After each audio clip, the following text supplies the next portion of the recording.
Cast Dockside Extortionist. Do some bouncy things and win the game. This might be what you hear when the game ends, but what's actually going on behind the scenes? Welcome back to Better Know a Combo, brought to you by the Spike Feeders.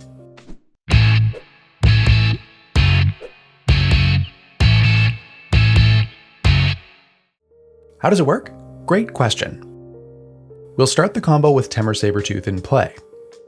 Cast Dockside Extortionist. When it resolves, it enters the battlefield and triggers its own ability to make treasure tokens equal to the number of artifacts and enchantments my opponents control. I can sacrifice 2 of these treasures to pay for the Sabertooth's ability, bouncing the Dockside Extortionist to my hand. Now I can recast it and make more treasures. As long as my opponents have a combined total of 5 artifacts and enchantments in play, I can use 4 treasures per loop, keeping 1 around and growing my cash to my heart's content. I'm able to take advantage of this in 2 main ways. Number 1, since this causes a creature to enter the battlefield an infinite number of times, things that care about enters the battlefield abilities such as Altar of the Brood and Perforos God of the Forge can close out the game quickly. Number 2, after making infinite mana, I can do a lot of things. I can use Temur Sabertooth's ability to bounce and recast a different creature repeatedly, or sink it into a spell or creature to draw my deck or do a bunch of damage. This sounds awesome, but how can people interact? Let's go back to the original description of the combo and talk about the ways you can interact at the times you receive priority. With Temur Sabertooth in play, cast Dockside Extortionist. Dockside Extortionist can be countered, plain and simple. This is one of the best ways to stop the combo, because keeping it off the battlefield also prevents its controller from making any treasures. Number 2. Dockside Extortionist enters the battlefield and its ETB trigger goes on the stack. The trigger can be countered by spells and abilities that counter triggered abilities.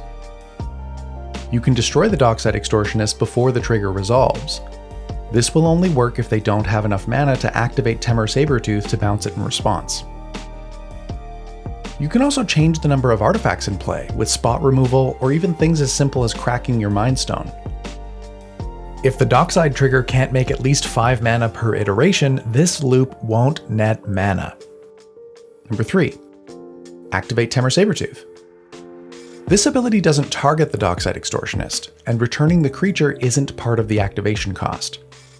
This activated ability can be countered by spells and abilities that counter activated abilities. You can remove either the Extortionist or the Sabertooth here to stop the combo, but I can't emphasize this enough. You have to be on the lookout for available mana. The Sabertooth is shields down until its first activation resolves, but if your removal doesn't have split second, they'll be able to respond to you by activating it again. And that's it.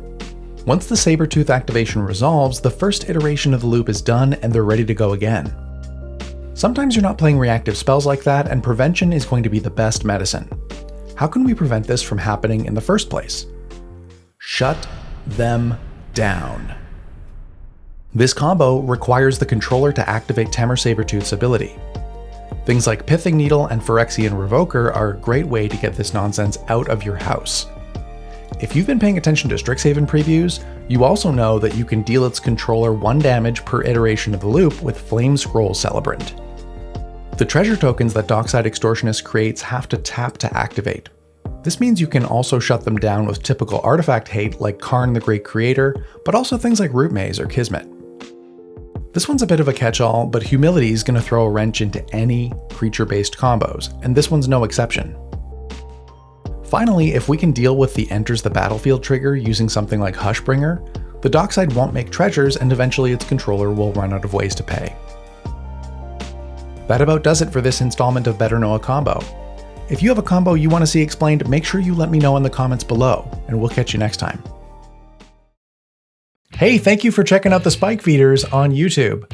If you're not subscribed yet, make sure you hit that subscribe button before you close the window. Or you can click on this link to check out our other great videos.